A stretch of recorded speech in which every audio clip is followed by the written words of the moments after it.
En el nombre del Padre, del Hijo, del Espíritu Santo. Amén.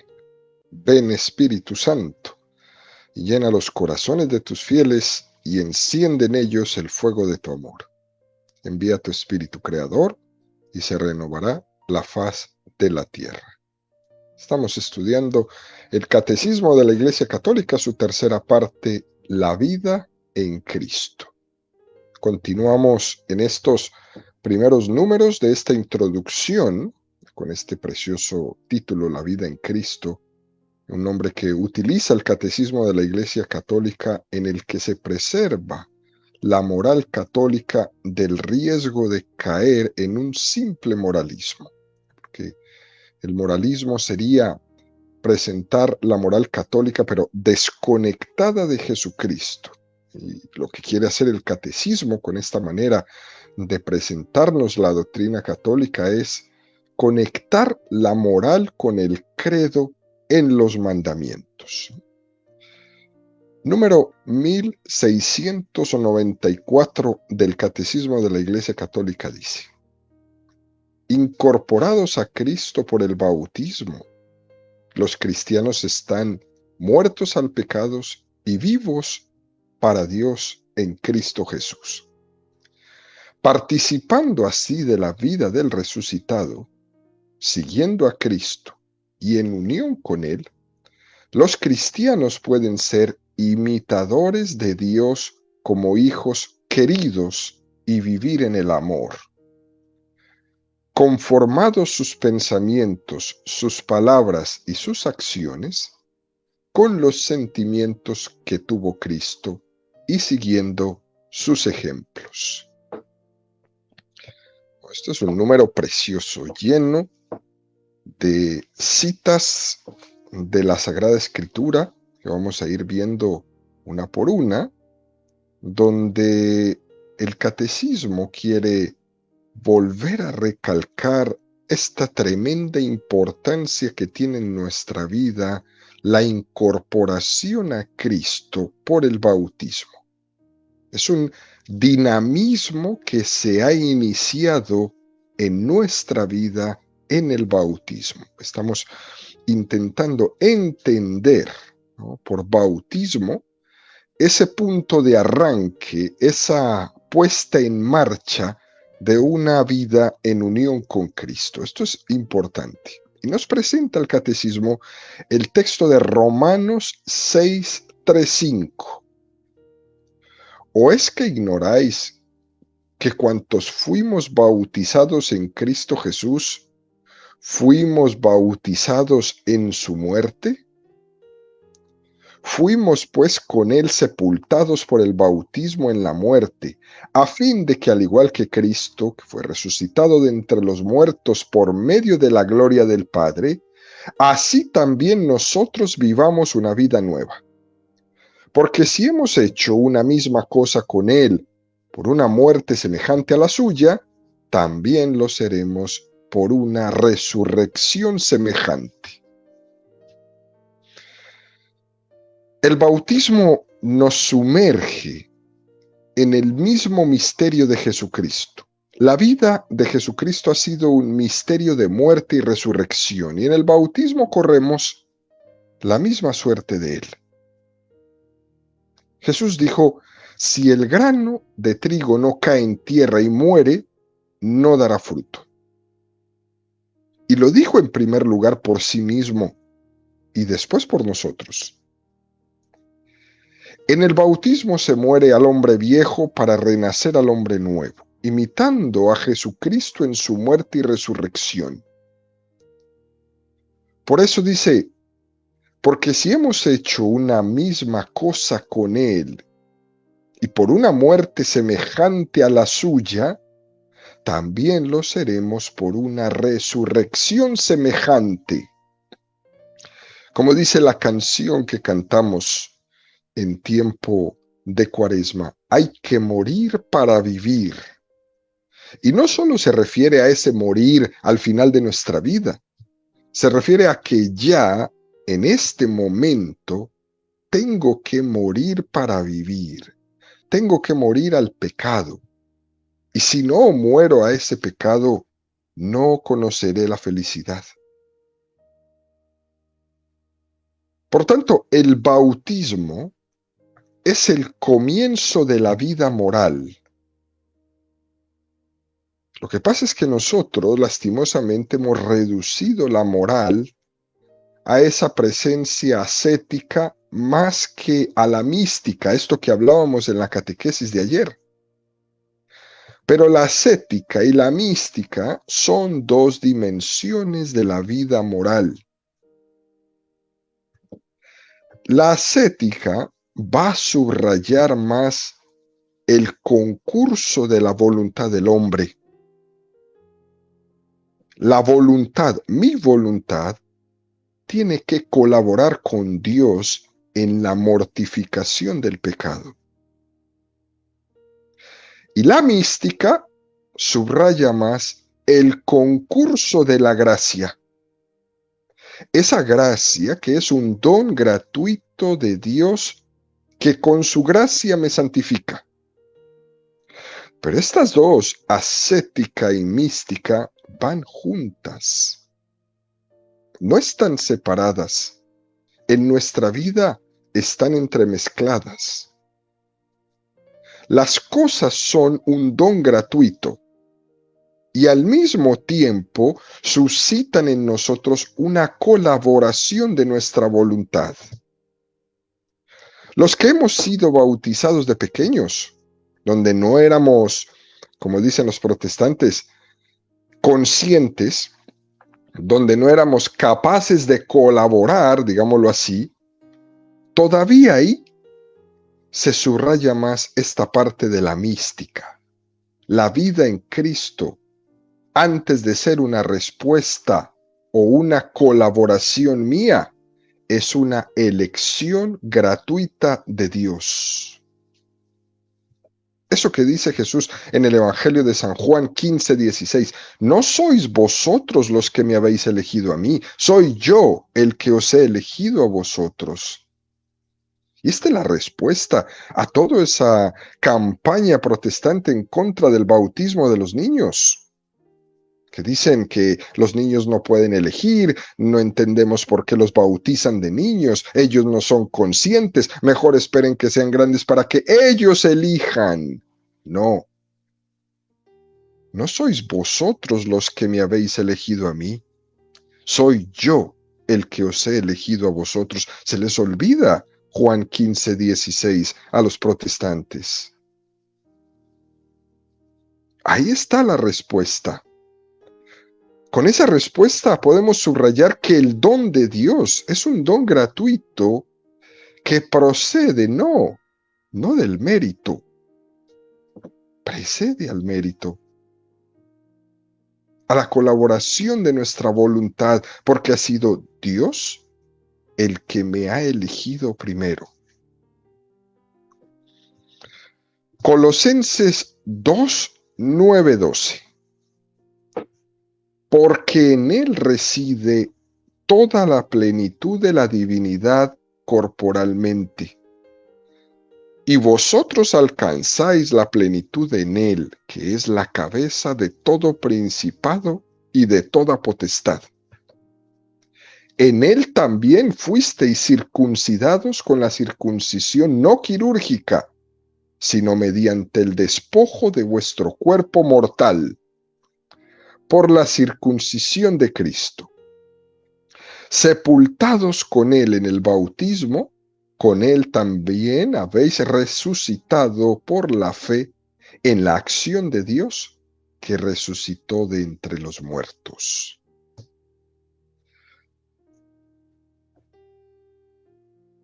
Siguiendo a Cristo y en unión con él, los cristianos podemos ser imitadores de Dios como hijos queridos y vivir en el amor. Algo preciosísimo. Donde nos podemos hacer, queridos amigos, una pregunta muy importante. ¿Acaso se puede imitar a Dios? Imagínate tú, imitar a Dios. Y para imitar a Dios se tiene que tener una cierta semejanza. Y entonces, ¿cómo puede un hombre imitar a Dios si Dios es espíritu puro? Si Dios es invisible y nosotros estamos sujetos a la mediación de nuestros sentidos para percibir las cosas. Si Dios es inmutable, si Dios es inimitable, ¿cómo se puede decir que puedo imitar a Dios? Y la respuesta está en la encarnación de Jesucristo, que Dios se hizo hombre. La encarnación de Jesucristo es el sí a esa pregunta. ¿Podemos imitar a Dios? Sí. Ahí está Jesús. Es una cosa bellísima. Fíjense, queridos amigos, un dato curioso. El libro que más divulgación ha tenido en la historia del cristianismo después de la Sagrada Escritura, el libro más famoso, es un libro escrito por un hombre llamado Tomás de Kempis en el siglo XIV. Ese libro se llama La imitación de Cristo. Es un librito pequeñito así de bolsillo que lleva uno y que tiene un pequeño apartado para cada día y se llama así, La imitación de Cristo, de Tomás de Kempis. Se los recomiendo altamente que puedan conseguirlo para sus lecturas espirituales. Jesús dice, seguidme, aprended de mí, que soy manso y humilde de corazón. Jesús quiere que le imitemos. ¿Se puede imitar a Dios? Sí, en Jesús. ¿Y cómo quiere que le imiten Jesús? Siendo manso y humilde de corazón. Todo un camino, es todo un estilo de vida ser manso y humilde. Juan 15, 4, 5. Permaneced en mí como yo en vosotros. Lo mismo que el sarmiento no puede dar fruto por sí mismo si no permanece en la vid, así tampoco vosotros si no permanecéis en mí. Yo soy la vid, vosotros los sarmientos. El que permanece en mí y yo en él, ese da mucho fruto, porque separados de mí no podéis hacer nada. Estamos llamados a imitar a Jesucristo, pero imitarle no desde afuera, sino desde dentro, permaneciendo unidos a Él. Fíjense, queridos amigos, en la vida de San Ignacio de Loyola,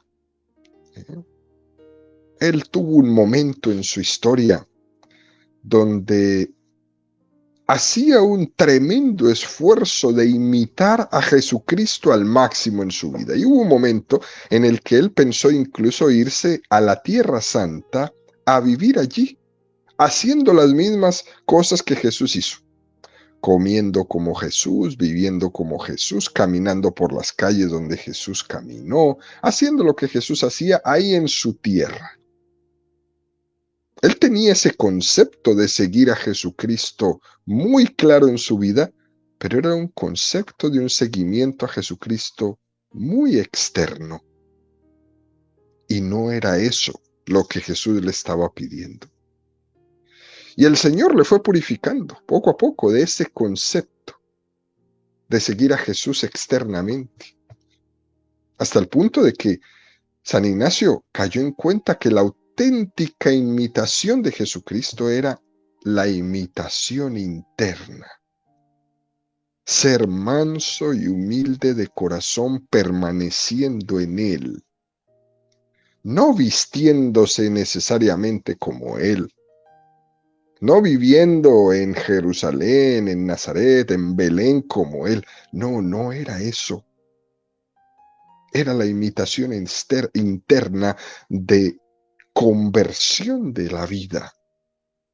siendo manso y humilde de corazón, permaneciendo en él. Efesios 5:1-2.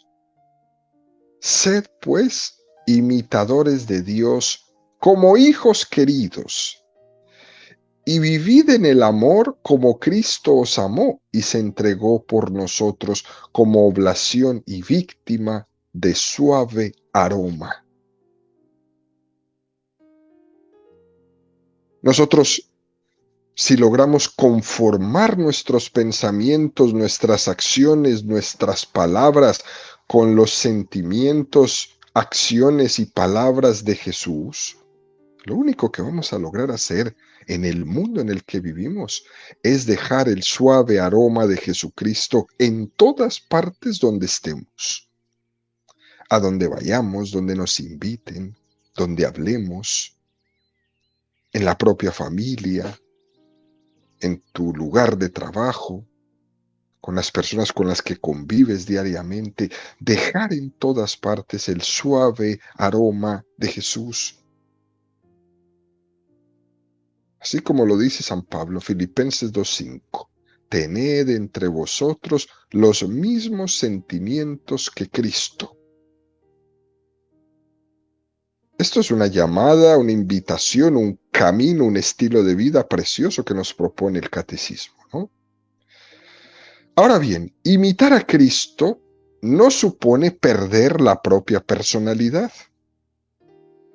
Cristo quiere que crezcamos, que seamos nosotros mismos, no que nos despersonifiquemos, porque Él no ha venido a anular mi personalidad, sino que ha venido a fortalecerla.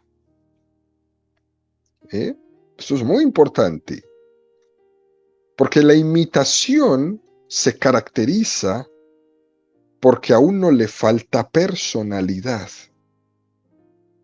Entonces uno copia aspectos externos de las otras personas, es lo que le pasa hoy a muchos. Modas, formas de hablar, formas de pensar.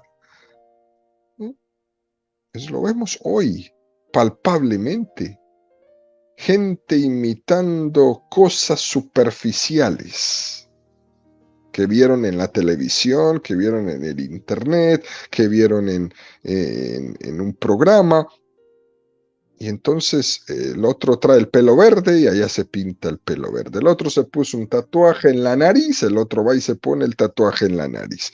El otro, pero todos son cosas externas. Se compró tales zapatos, todo el mundo se está comprando los mismos zapatos. Se puso tal camisa, todo el mundo. Puras cosas externas.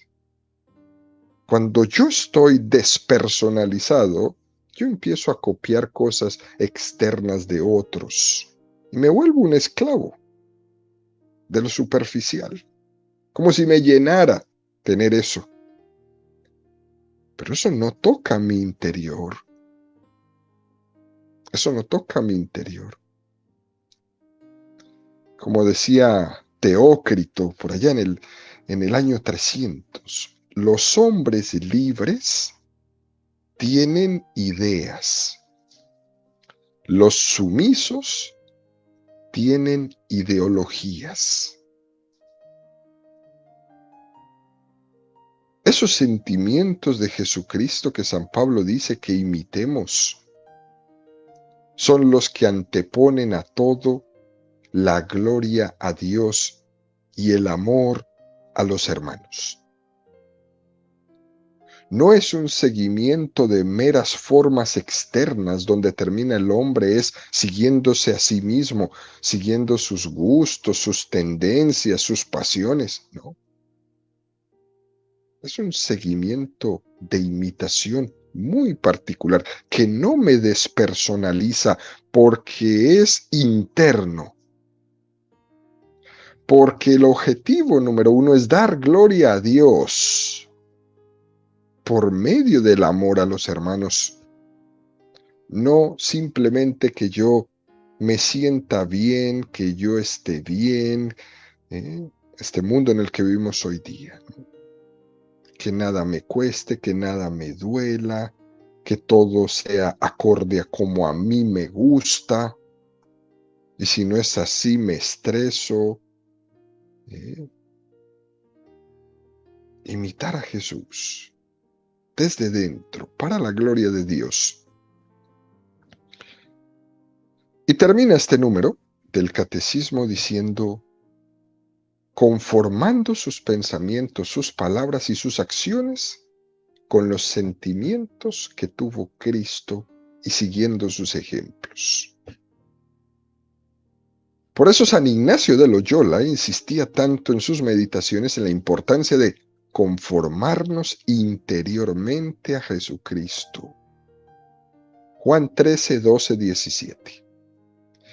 Después que le lavó los pies, tomó sus vestidos y volvió a la mesa y les dijo, ¿comprendéis lo que he hecho con vosotros?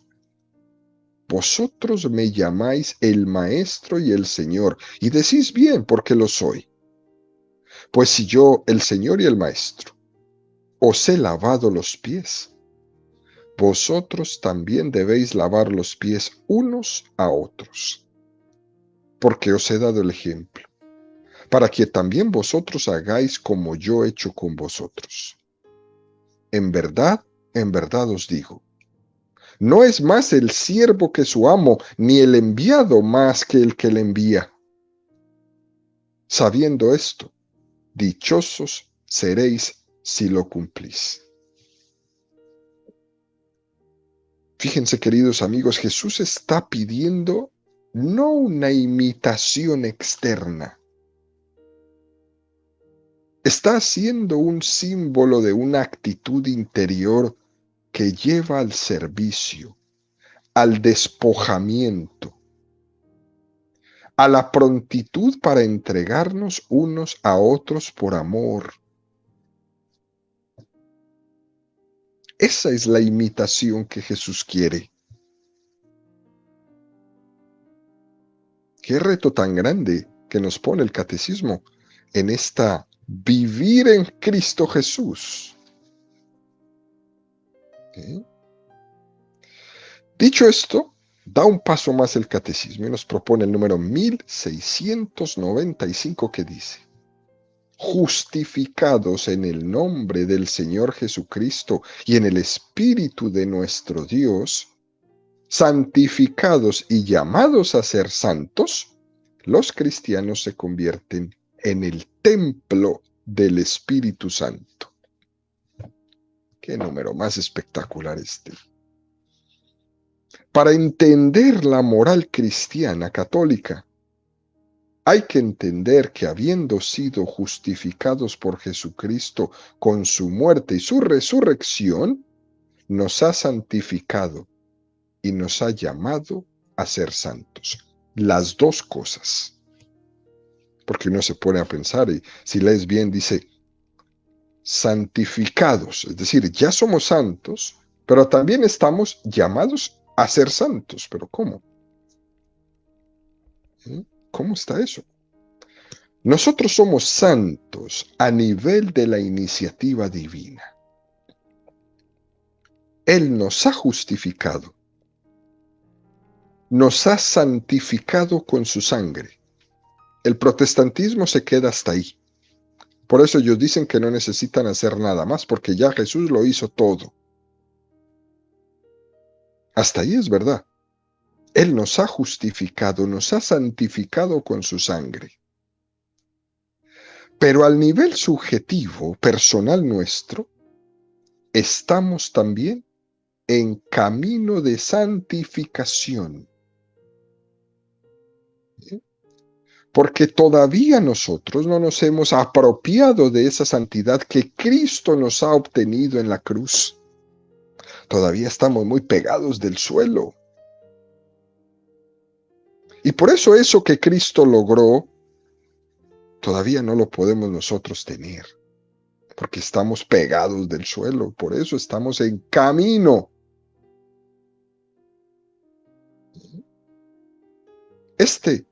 Somos templo del Espíritu Santo. Es una clave importantísima de la moral cristiana. Sin eso no se entiende esa mística de la moral que el catecismo nos viene enseñando en estos números.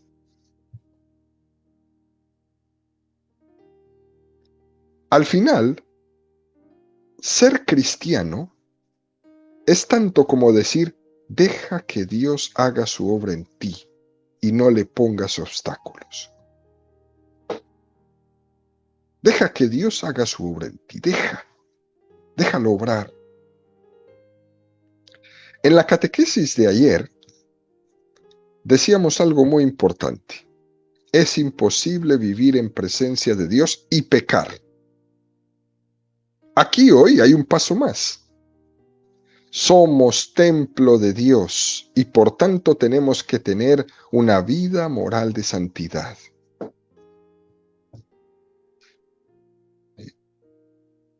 Hermosísimo. Templo de Dios en todo tiempo y en todo lugar donde voy, donde me encuentre, lo que haga. Después el catecismo continúa y dice, este espíritu del Hijo les enseña a orar al Padre. Gálatas 4:6. La prueba de que sois hijos es que Dios ha enviado a nuestros corazones el espíritu de su Hijo que clama Abba, Padre. Es decir, aquí hay una escuela de oración. Hay una escuela de oración al Padre, que clama al Padre. Haciéndose vida en ellos, les hace obrar el Espíritu del Señor. Si vivimos según el Espíritu, obraremos según el Espíritu.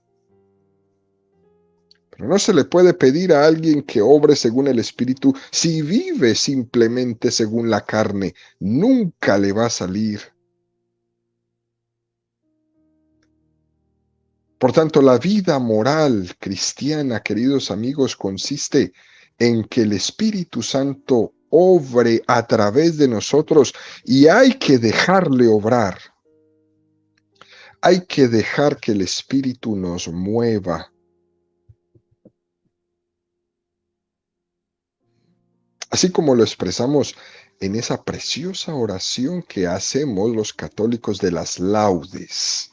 Señor, que tu gracia inspire, sostenga y acompañe nuestras obras, para que todo nuestro obrar provenga de ti como su fuente y tienda a ti como su fin. Dice, qué cosa tan hermosa.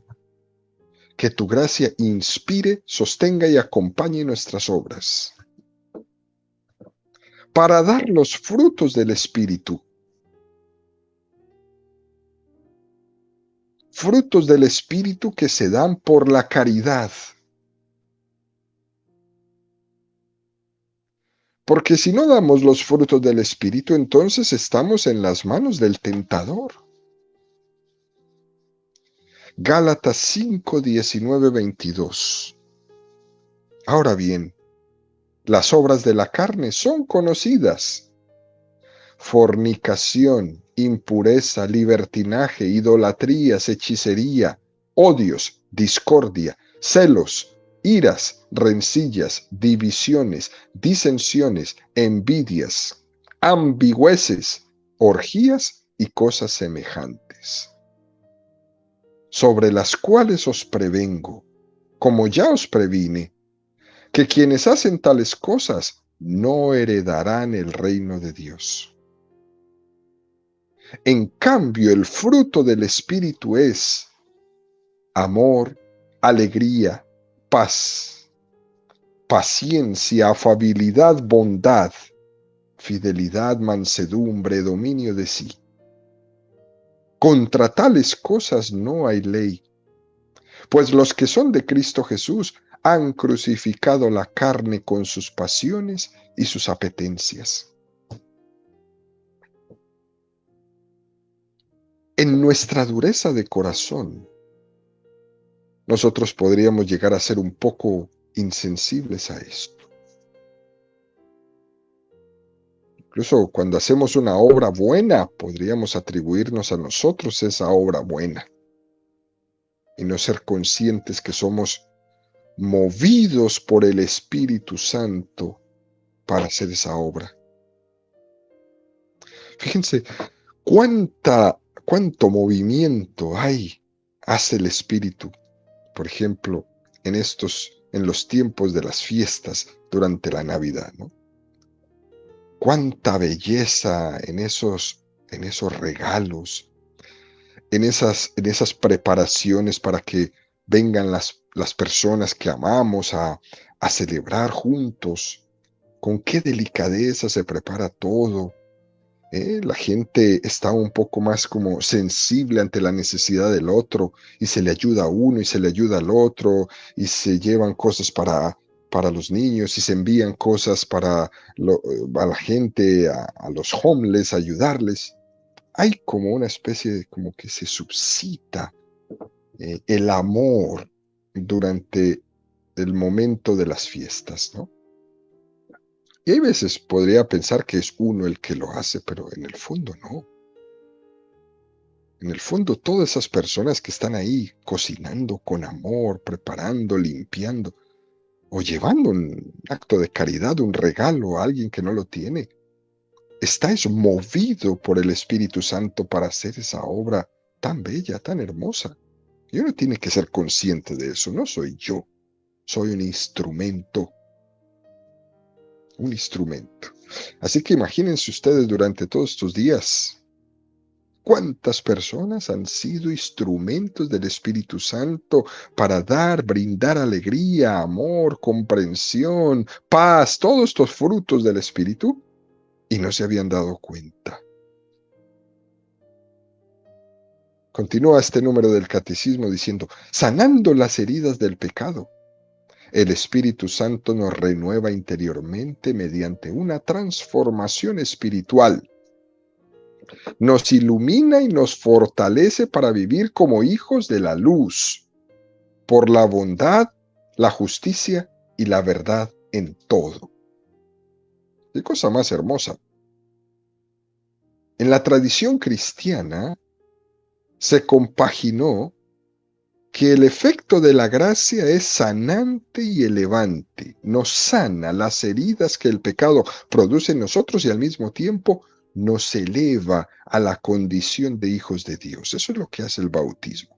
Nos sana y nos eleva. Muy bello. Son dos efectos que están unidos íntimamente. Y de hecho, en la práctica, no puede haber un efecto elevante sin haber sanado, ni un efecto sanante que no nos eleve. Estas dos cosas van completamente unidas. Por tanto, queridos amigos, démosle gracias al Señor por este don del bautismo que nos ha dado, que nos ha entregado. Démosle gracias al Señor por esta invitación a ser imitadores de Jesús en todo, en nuestros sentimientos, en nuestros afectos, en nuestros pensamientos, en nuestras obras. Que sea el Señor el que obre a través de nosotros y que sea nuestra voluntad la que se entregue completamente a Él para dejarse mover por el Espíritu que obra en nosotros.